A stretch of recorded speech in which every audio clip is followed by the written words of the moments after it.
Welcome. This is Callie Phlox, and I'm here with Heather Francis for this episode of the Artful Teaching Podcast. And we are here with Brenda Beyal, who is the coordinator of our Native American Curriculum Initiative, and Emily Soderberg, who is the project manager. Welcome. We're excited to ask them some questions that teachers have submitted online about Native American content in the classroom. And I hope that we can answer them in a true, authentic manner. I am not an expert, but I do have experience and I do have a passion for teaching accurate and authentic information so that our teachers feel confident in the classroom. Even last night, Brenda presented at the Springville Museum of Art, and the teachers just gather around her and have so many questions for her. And she has a lot of wisdom that she's sharing on sensitive subjects where people need more confidence to move forward. And you need that person that is safe to ask hard questions to. And Brenda, you do a good job being that space for us and for teachers. I have to say that it has taken many, many years to maybe have some understanding. I don't feel like I am the go-to for every question, but I have had much experience in the classroom, and with our Native American Curriculum Initiative, going out and visiting with tribes has really helped me to be able to just possibly give some answers that other people may need. Thank you so much for doing all that work and gathering your experience in a way that you can express it to help share and build our community and help teachers. I think this is great.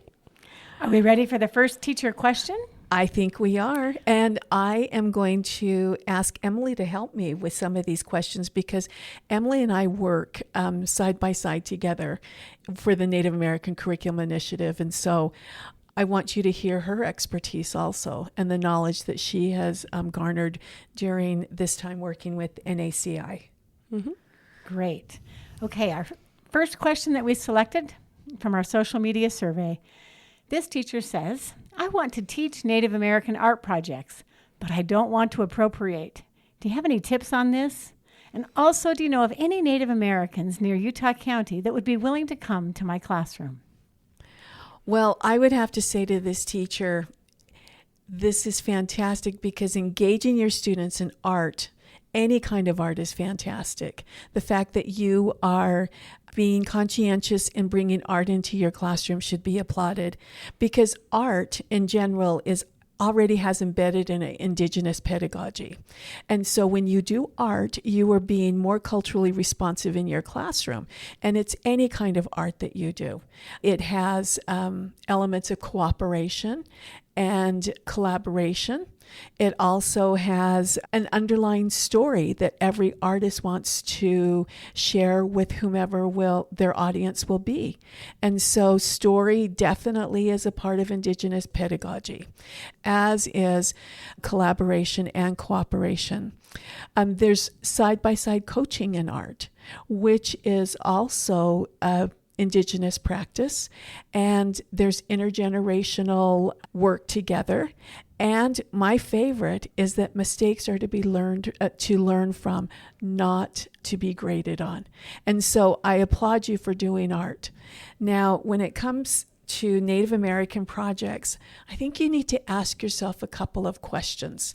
The number one question that I would think you would need to ask yourself is, will this enrich my students' understanding of a culture, of a people, and specifically a certain tribe or a certain way of doing things? Other questions you might want to ask are, does it reinforce stereotypes? Or does it homogenize culture? And last but not least, I would ask the question, will it inspire Native children in my classroom in their identity and in their confidence as students in the classroom? And so with those questions, I feel like you will be able to come to know if you should be doing a specific project. Some specifics, I would discourage replicating or copying Native American art.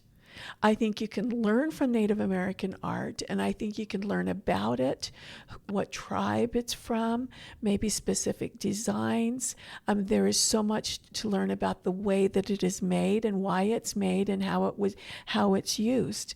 And then after you have learned those things, then I would think the next step would be, how can children be inspired by this art? What are the themes that are coming out, and how can you incorporate it into their lives, or how can they incorporate those elements into their own creative art project? Emily, do you have anything you want to add to that? Some of the things that we've talked about is that if you're looking at a specific type of Native American art form, if you approach it from a different art form, you can't copy or replicate it. It's being inspired by it and then making meaning for the students in their own lives. If they can understand a concept that they can take from the art form and then apply it in a way that makes meaning in their own lives, it makes it so that they are being inspired by rather than copying or replicating a specific art form.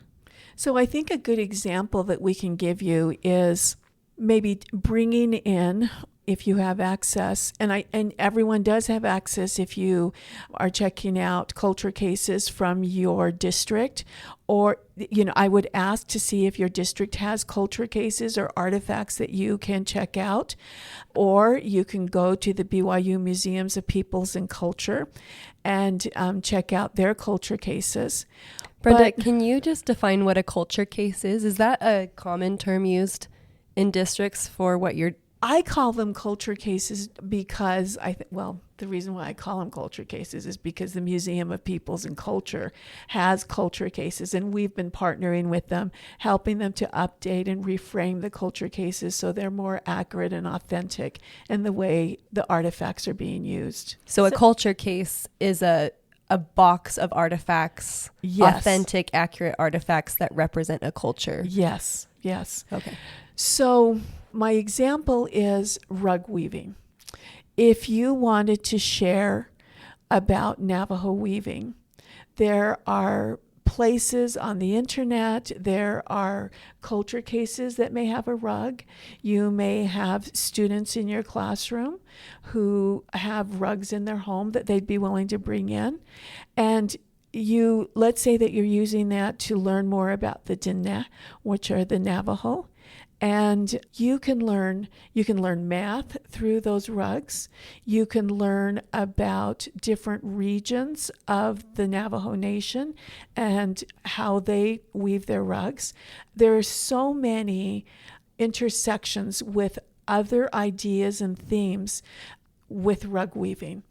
And so going to another art form might be using dance to show the parallel lines that are in rugs, or even the angles that are in rugs, or even some of the feelings that can be brought out through the rug weaving. And so is that what you were thinking, Emily? Yes. So using dance to do rug weaving, or if you're looking at hoop dance, using music to tell the story rather than replicating the hoop dance. So as you move to a different art form, you can't copy or replicate it because you can't do it the same way. And so it's taking inspiration from it. I think it's important to note that we need to broaden our view of Native American arts. So many times we hyper-focus on feathers and leather vests, and there is more to Native American people than just those things, which may reinforce stereotypes and homogenize culture. They're overgeneralizations of Native American art. And so going broad and looking at different Native American art, totem poles are also one that are used quite frequently in classrooms. So let's say that you want to take a look at Native American feathers. Feathers in general, throughout all Native American, through Indian country, is very significant and sacred. They're people receive feathers for accomplishments and for deeds that they may have performed for the community or for their family. My daughter received an eagle feather when she graduated from college, and there was a ceremony that went with it. And so sometimes when we trivialize an eagle feather and have our students make feathers, it diminishes the sacredness or the importance of eagle feathers in a community. And so instead of having students draw or cut out eagle feathers, how about having them think about important things within their life that are significant, that are given to them when they have accomplished something, and maybe they have performed a deed, or maybe they want to create something on their own that they would like to share with someone that they feel like has accomplished something wonderful and great. Mm-hmm. And that reminds me in my culture of cords that we wear for graduation, or banners that we write on and give to professors who really influenced us, or the leis, or maybe it's candy, or maybe it's money, you know, the things that we dress ourselves in when we graduate. Those are other cultural expressions that represent a choice someone has made to honor that event in their life. So it's not a novel idea of giving someone something for their accomplishment. And so seeing the similarities between cultures is valuable for students. If you make a place for seeing Native American culture or other cultures, you are also building a bridge to connections and similarities between peoples in the world. Awesome. So the second part of this teacher's question was, are there artists in Utah County that I could bring to my classroom? And I like that this question came with, I don't want to appropriate, but I want to have Native American arts in my classroom. I think this teacher knows that bringing an accurate and authentic voice to the classroom is one of the best ways to do that. So can you speak more to that question? I think it's important to recognize that everyone has an authentic voice for some specific things that have happened in their lives. So yes, the answer is yes. There are many Native Americans in Utah County who would be more than willing to come into your classroom and give an authentic voice to what Native Americans here in the present are like, are doing, and are creating. And I love this because it brings Native Americans into the present. You're not speaking about Native Americans as if they lived a long time ago, and you are using here and now. And these authentic voices can share their own experiences being Native American. Now, we need to distinguish between an authentic voice and an official voice. An official voice is someone that can speak for a whole tribe or a whole group of people. And so you would have to make sure that you have your students understand that this is an authentic voice that will share their own personal experience and ways and thinking. They don't represent the whole tribe. I just wanted to share. So my daughter is in kindergarten this year. And so I have been working with our PTA, and I asked them if they were bringing anyone in, and they're like, oh, we hadn't even thought about that. So I said, we have a Title VI coordinator in the school where my daughter is. Let's go to her. Let's reach out to that Title VI coordinator. I talked to her. There were 8 different families in the school that had ties to Native American culture, different cultures. Some of them are Navajo, some of them are Sioux. So it just depends. But parents are a really, really great resource within the community. We also have been working with the Utah Division of Arts and Museums on a Native American teaching artist roster. That's publicly accessible on their website. You can go in, and right now we have 31 different artists that are willing to be hired to come into classrooms. And on the teaching artist roster, it talks specifically about what they're willing to share, what they're willing to do. And so we're trying to put resources out there so that you can find that there are people all over the community here in Utah County, but also all over the state of Utah. Some of them are actually national, that they're willing to travel if people are willing to reach out to them. So there are so many resources. So in working with my daughter's school, we are now bringing in 4 different artists to do a Native American History Month assembly and then share that within the classrooms as well, just by reaching out to people in our direct community. Nice work, Emily. What a great reminder that we have influence as teachers and as parents and as community members. Nice work. I'm wondering if we can stop and re-record. And Emily, I'm wondering if you could say Lakota instead of Sioux. Oh, I know that it's Lakota. It's the fact I make mistakes all the time. So Lakota is the name they call themselves, where Sioux is a name that like the American government used more.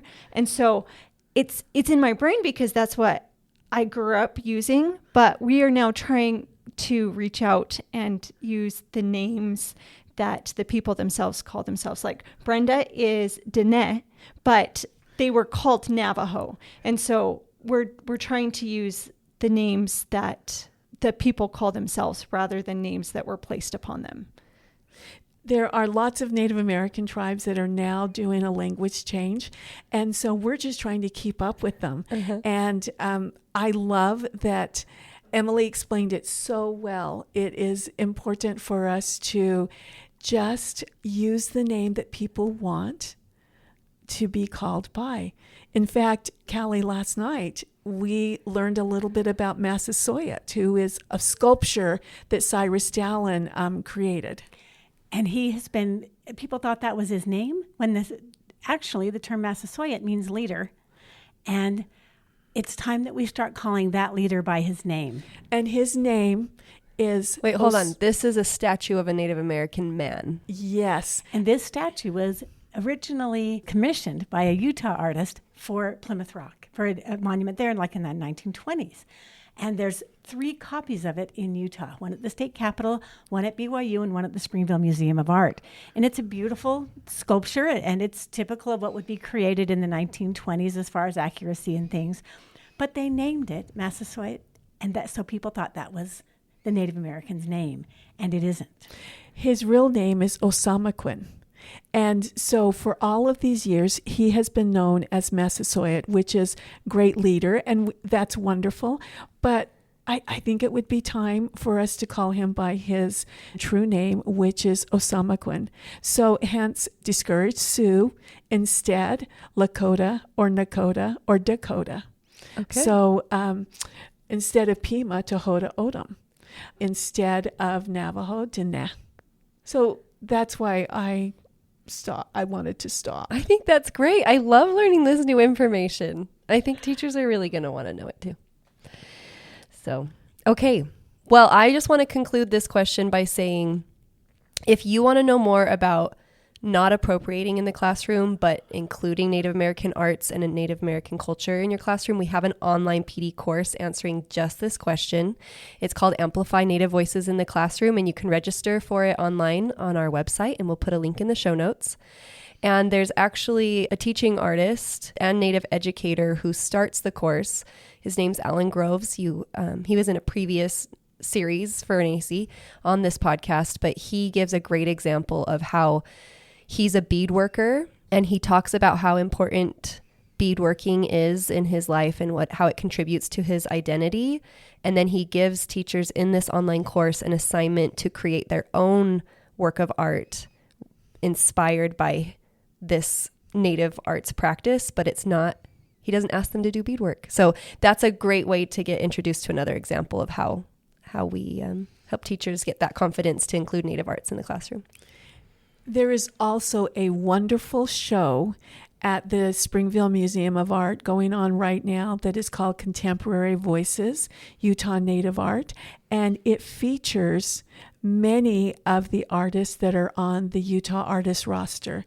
And I went through the show and I was astounded by the creativity and also the gifts that these artists have, that they've honed in on those gifts and have just produced beautiful works of art. There was a beautiful beaded dress that we were just stunned by.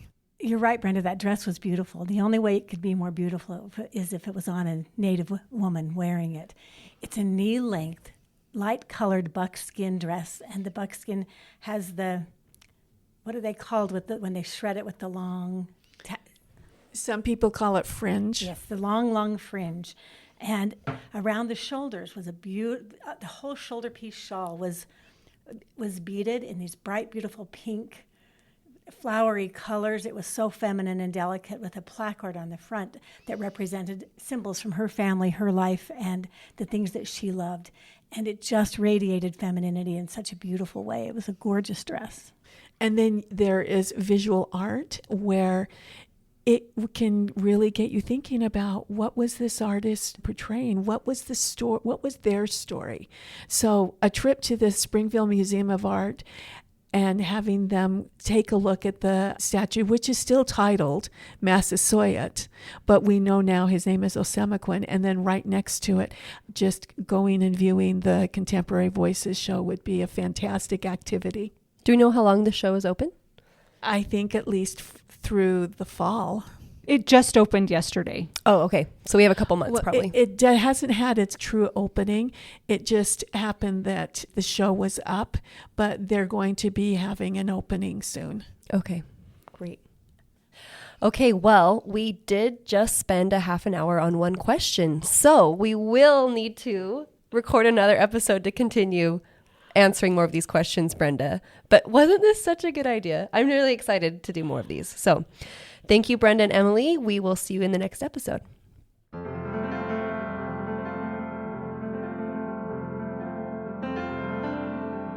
Artful Teaching is made possible by the BYU Arts Partnership and the McKay School of Education. Thanks to James Houston for editing this podcast. Music was generously provided by Connor Chi, a Navajo Diné composer and performer. And special thanks to all of the teachers who are changing lives every day while serving in schools. If you like what you heard, please leave us a review.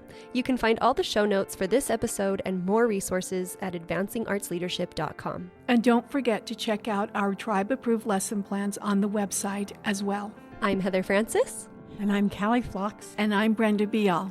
Wishing you an artful journey.